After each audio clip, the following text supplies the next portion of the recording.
I destroyed my 3-year relationship with my boyfriend over one drunken rant, and now I need you to tell me I'm the monster. Okay, just hit me. Tell me I'm a complete and utter asshole.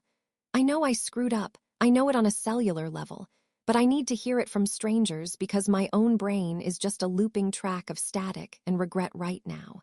The silence in this apartment is so loud it's making my ears ring, and I think my friends are tired of my frantic, tear-filled voicemails. So now you get to be my jury. My boyfriend, ex-boyfriend, I guess, is Oliver. We were together for 3 years. He's a good man. Not just a nice guy, but genuinely a good, stable, reliable man. The kind of man your mother dreams you'll bring home. He was my rock. When my car broke down, he didn't just call a tow truck. He showed up with tools and fixed it himself. He learned how to cook my favorite, ridiculously complicated Thai dish just to see me smile after a bad day at work. But deep down, in a sick, quiet part of my heart that I hate, I always felt like something was missing. The passion, the spark, that chaotic, all-consuming fire that movies tell you is love. Our relationship felt safe, like a warm blanket on a cold night, but it never felt exciting. And here's the ugliest part, the part I can barely admit to myself. I think I crave the drama. I took his peace and mistook it for boredom. And last Friday, I finally got the drama I wanted. I just didn't realize it would cost me everything. Oliver's love language was acts of service, and mine, apparently, was words of affirmation that he just couldn't speak. He expressed his love by doing things. He'd notice my car was making a weird noise and have it fixed before I even got around to scheduling a mechanic. He'd stock the fridge with my favorite kombucha just because he saw it was on sale. But emotional conversations, they were like a foreign country to him, one he had no passport for. Whenever I'd try to start a deep talk, to really dig into our feelings, he'd physically retreat. He wouldn't get angry, he'd just get quiet, his shoulders would tense, and he'd give me that look, a mix of confusion and exhaustion. His go-to line was, "Everything's good, Camille, isn't it?" And what could I say to that? Yes, technically everything was good, but it wasn't alive. Now, for my part, I'm ashamed to admit this, but my emotional compass is fundamentally broken. My last serious relationship before Oliver was a 5-alarm fire. It was all screaming matches, slammed doors, and then desperate, passionate reconciliations. I mistook that turbulence for passion. I thought the dizzying highs of making up were the reward for the soul-crushing lows. So when I met Oliver, his calm felt like a void. His stability felt like stagnation. Instead of appreciating the peace, my damaged brain interpreted it as a lack of love. So I pushed. I'd pick fights over nothing, create little dramas, just to see if I could get a rise out of him, to see if he'd fight for me.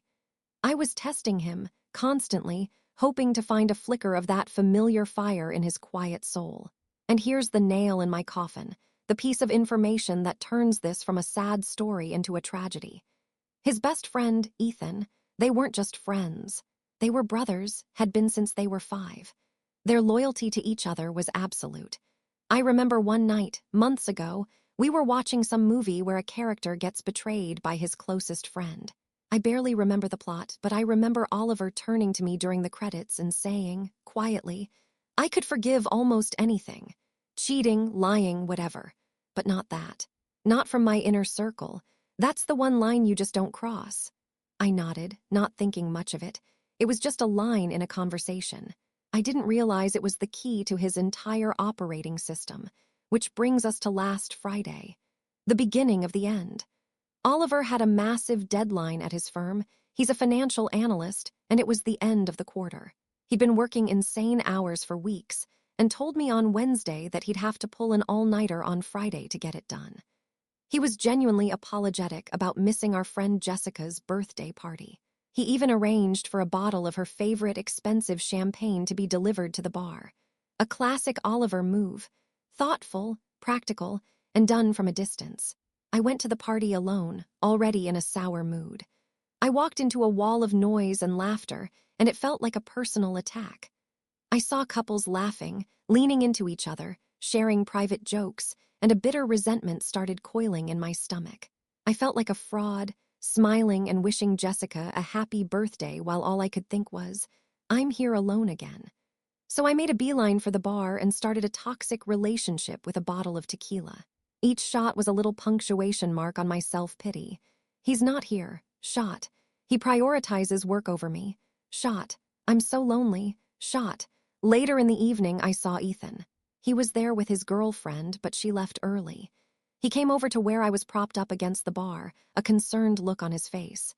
"Hey, you doing okay, Camille?" he asked. That was all it took. The floodgates didn't just open, they were blasted off their hinges. I started complaining, the words slurring together. At first, it was just the usual stuff about his work hours. But then, fueled by tequila and a deep-seated ugliness, the venom started to seep out. I leaned in, my voice low and conspiratorial, and the words just tumbled out of my mouth, unstoppable and hideous. "It's like living with an emotionally beige wall," I slurred. "He's a great roommate, a great provider, but a boyfriend. I feel like I'm dating a sentient, warm rock that pays bills." Ethan looked profoundly uncomfortable. He tried to deflect to defend his friend. "He's just wired differently, Camille. He's a rock, yeah, but he's your rock. He loves you." But I was on a roll, high on the sick thrill of finally saying these things out loud to someone who knew him. I waved a dismissive hand. "Love, he wouldn't know an emotion if it hit him in the face. It's all just logic and planning with him." And then I delivered the fatal blow. The sentence that I now hear in my nightmares, the one that probably echoed in Ethan's head all night. "Honestly, Ethan, what emotional value does he even provide? He fixes things, he's stable, great, but there's no there there. Sometimes I feel like I'm suffocating in the quiet." I said that to his best friend, his brother. I saw something shift in Ethan's eyes. The friendly concern evaporated, replaced by a cold, hard clarity. It was disgust. He didn't just look disappointed. He looked at me like I was something he'd scraped off his shoe. He physically took a small step back. "I should go," he said, his voice completely flat, devoid of any warmth. He turned and walked away without another word, leaving me alone at the bar. The next morning, I woke up with a pounding headache and a vague, sick feeling of dread. Flashes of the conversation came back to me, each one a fresh stab of shame. I remembered the look on Ethan's face. For a moment, pure panic seized me. But then denial, my oldest and most trusted friend, kicked in. He was drunk too. He probably doesn't remember the details. It was just drunk talk. I'll just pretend it never happened. It felt like the only way forward. So I picked up my phone, my hand trembling slightly, and composed the most duplicitous text of my life. The cheerful, oblivious, "Morning, sunshine. Hope the project went well. Love you." I hit send, trying to force reality back into its comfortable shape. It was the last normal thing I would ever do. The reply never came. I stared at my phone all Saturday morning, watching the little "delivered" receipt under my message. Nothing. By noon, I started to get a knot in my stomach. This was unusual. Even on his busiest days, Oliver would at least send a quick morning back. I told myself he was exhausted, sleeping off the all-nighter. I sent another text around 2 p.m. "Hey, you alive over there? Let me know when you're up." Again, just that cold, silent "delivered." The day crawled by. I tried to distract myself with cleaning, with a stupid reality TV show, but my eyes kept flicking back to my phone. The silence was deafening. By evening, the knot in my stomach had grown into a full-blown panic. I started calling him, straight to voicemail, every single time. "Hey, it's me," I said in the first message, trying to sound casual. "Just wanted to see how you are, call me." By the fifth voicemail, my voice was shaking. "Oliver, please just call me back. I'm starting to get really worried." He didn't come home that night. I barely slept, jumping at every sound from the hallway, praying it was his keys in the door. The next day, Sunday, was more of the same. Silence. Utter, complete, terrifying silence. My calls went to voicemail, my texts went unanswered. It felt like I was screaming into a void. Finally, I couldn't take it anymore. I left work early on Monday, my heart pounding a frantic rhythm against my ribs. I had this horrible, cinematic premonition of walking into our apartment and finding something awful had happened. The truth was somehow worse. I unlocked the door and stepped inside. The apartment was quiet, too quiet and neat, impeccably neat. Oliver was a tidy person, but this was different. This was sterile, then I saw it. The first clue was on the little entryway table where we drop our keys. His key ring wasn't there. I walked into the bedroom, my blood turning to ice. I opened his side of the closet. It wasn't empty, but it was sparse. All his work suits were gone. His favorite hoodie, the one he always wore on weekends, was gone. His running shoes were missing from their spot by the door. I ran to the bathroom. His toothbrush, his razor, his ridiculously expensive face wash, all gone. It was a systematic, surgical removal of his existence from our shared space. And then the final, brutal confirmation. On the kitchen counter, placed dead center, was his spare key to my apartment. There was no note, no angry text, no dramatic confrontation. Just a key. It was a statement, colder and more final than any words could ever be. He hadn't just left. He had evaporated. That's when the real panic set in. It was a primal, all-consuming terror that clawed its way up my throat, making it hard to breathe. I grabbed my phone and hit his number on redial, again and again and again, listening to his calm, recorded voice tell me he wasn't available. It felt like a personal taunt. After the 10th call, the message changed. "The number you have dialed has been disconnected." My heart didn't just stop, it plummeted. He hadn't just blocked me. He'd gone through the hassle of changing his actual phone number. The sheer finality of that act was a physical blow. I scrambled to my laptop, my fingers fumbling on the keyboard, a desperate hope flickering that maybe this was just a massive, cruel misunderstanding. Facebook, a generic error page. He'd blocked me. Instagram. "User not found." Blocked. Every digital door had been slammed in my face, bolted and barricaded. My mind raced back to Ethan. He was my only link. I found his number and called, my breath catching in my chest. He answered on the second ring, his voice wary and cold. "Hello, Ethan, it's Camille," I choked out, the words mangled by a sob. "What is going on? Oliver's gone. He took his stuff, he changed his number, I don't understand." "Camille," he cut me off, and his voice was completely devoid of sympathy. It was the voice of a judge delivering a sentence. "I can't talk to you about this. There's nothing to say." "Please," I begged, the word tearing from my throat. "Please just tell me he's okay. Is he safe? Did I do this? Was it what I said to you?" There was a long, heavy pause on the other end of the line. I could hear him take a deep, weary breath, the sound crackling with static and exhaustion. "You said it, Camille. I didn't," he said, his voice flat and final. Then he hung up. I was completely adrift. The silence in the apartment was a living thing pressing in on me. I started calling our mutual friends, desperate for an anchor, for someone to tell me this was all a crazy overreaction. This is where the real humiliation began. I'd sob my story down the phone, my drunken rant, Oliver's disappearance, and I was met not with the wave of sympathy I craved, but with a deeply uncomfortable silence. It was an awkward, palpable distancing. Our friend Sarah, usually the most empathetic person I know, just kept saying, "Oh, wow, Camille, that's a lot." Another friend, Mark, after I recounted what I'd said to Ethan, hesitated for a beat too long before saying, "Wait, you said that to Ethan. About Oliver, geez." The unspoken judgment was louder than any accusation. They weren't taking sides, they were just backing away slowly, as if I were a live grenade. I wasn't just losing my boyfriend, I was becoming a pariah in my own life. Days blurred into a haze of crying and staring at the walls. I couldn't eat. I couldn't sleep.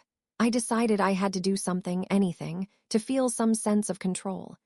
I started packing up the few things he'd left behind, an old t-shirt that still smelled faintly of him, a couple of books, a coffee mug. It was pathetic. As I was emptying his bedside table, my hand brushed against something tucked way in the back, under a user manual for a watch he didn't even own anymore. A folded piece of paper. It was a receipt from a high-end jewelry store, dated 2 weeks prior. My heart hammered against my ribs. My hands shook as I unfolded it. Tucked inside the receipt was another piece of paper, a printout from a website. It was a picture of an engagement ring. A beautiful, delicate, vintage-style ring with a small sapphire on each side of the main diamond. The air left my lungs in a single, gut-wrenching sob. I collapsed onto the floor, the receipt and the picture clutched in my hand. It was the exact ring I had pointed out on Pinterest months ago during a late-night scrolling session. I'd made a casual comment, "Oh, that's stunning," and then completely forgotten about it. He hadn't. He had remembered a random, throwaway comment from months ago. He had found the exact ring. He had bought it.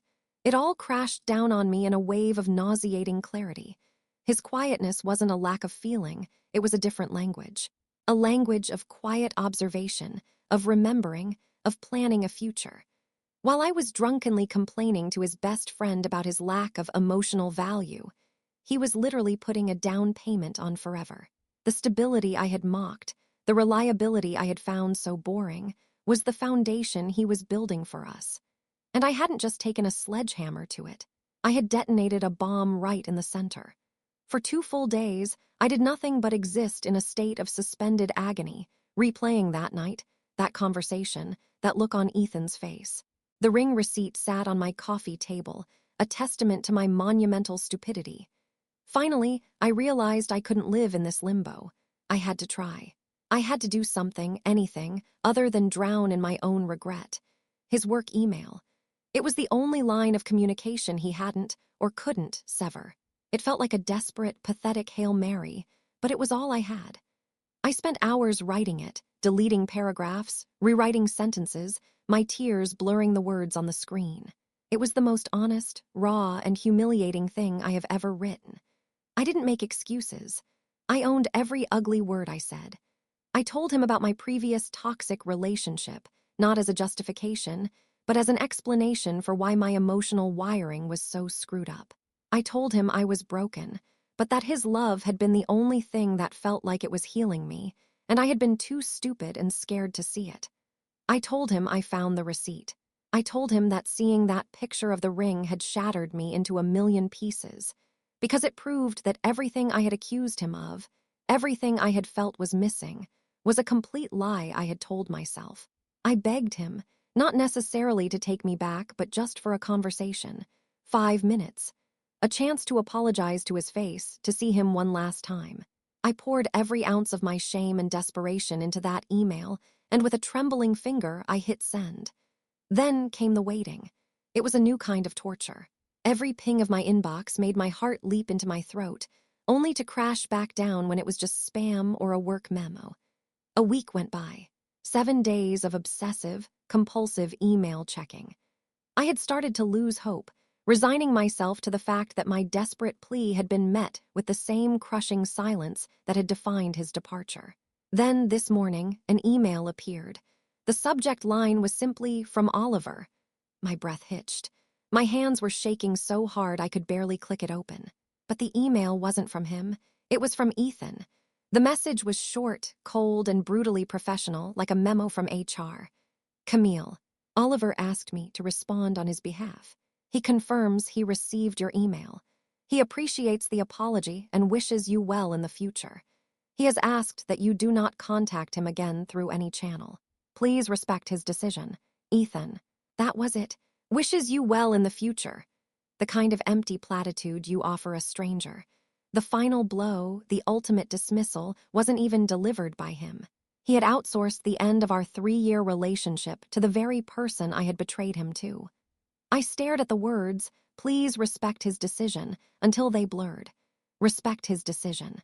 I had torched his trust, insulted his very character to his brother, and my punishment was to be treated with the cold, impersonal courtesy of a business transaction.